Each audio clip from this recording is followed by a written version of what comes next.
తెలియపరచాలని అనుకుంటున్నాను. Thank you. శ్రీమతి సింధూర.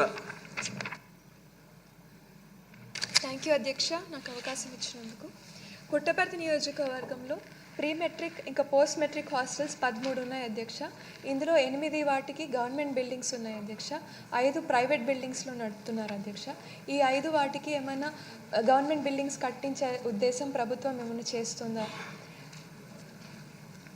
ఈ హాస్టల్స్లో 7 వాటికి కాంపౌండ్ వాళ్ళు లేవు అధ్యక్ష, అలాగే 12 దానిలకి ఆర్ఓ ప్లాంట్స్ లేవు, కొన్ని ఎలక్ట్రిఫికేషన్ ఇంకా టాయిలెట్స్ సదుపాయాలు లేకోకుండా ఉన్నాయి. వీటికి ఏమైనా ఫండ్ రిలీజ్ చేసి ప్రభుత్వం ఇవి ఏర్పాటు చేసే ఆలోచన చేస్తుందా? ఇంకా పుట్టపర్తి నియోజకవర్గంలో బుక్కపట్నంలో Mahatma Jyotirao Phule welfare school for girls ఉంది అధ్యక్ష. దీనికి నాడు నేడు కింద 1,70,00,000 శాంక్షన్ చేయడం జరిగింది అధ్యక్ష, కానీ ఓన్లీ 70 lakhs మాత్రమే రిలీజ్ చేశారు. ఆ భవనం కూడా అంతా అసంపూర్ణంగా నిలిచిపోయింది అధ్యక్ష.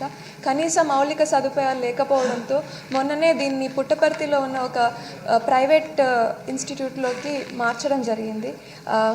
మంత్రివర్యులు కూడా వచ్చి దాన్ని విజిట్ చేశారు అధ్యక్ష. ఇప్పుడు ఉన్న ఎస్టిమేట్ ప్రకారం దానికి 3 కోట్లు అవుతుంది అధ్యక్ష. మంత్రివారు దీనికి ఏమన్నా దీన్ని రిలీజ్ చేసి దాన్ని కట్టించాల్సిందిగా మీ ద్వారా కోరుతున్నాను అధ్యక్ష.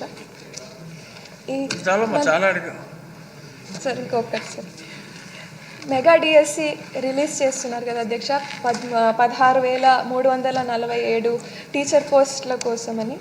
దీనికి బీసీ పిల్లలకి దీనికి ఏదన్నా స్టడీ సర్కిల్స్ ఏర్పాటు చేస్తున్నారా? ఎంతమందికి ఈ ట్రైనింగ్ కోచింగ్ సెంటర్స్ ఇవ్వాలని ఆలోచన చేస్తున్నారు అధ్యక్ష?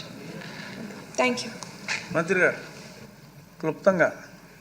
సార్ ధన్యవాదాలు అధ్యక్ష. ప్రశ్న పెద్దది అధ్యక్ష, అందుకని సమాధానం అంత అలా ఉండక్కర్లా.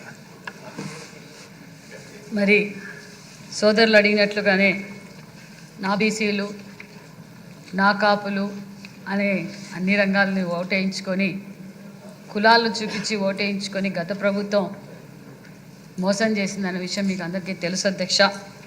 మరి ఇదే విధంగా ఈరోజు సోదరులు ఫస్ట్ బీసీలకు ఏం బడ్జెట్ కేటాయించారు అన్న విషయాన్ని కూడా అడిగారు.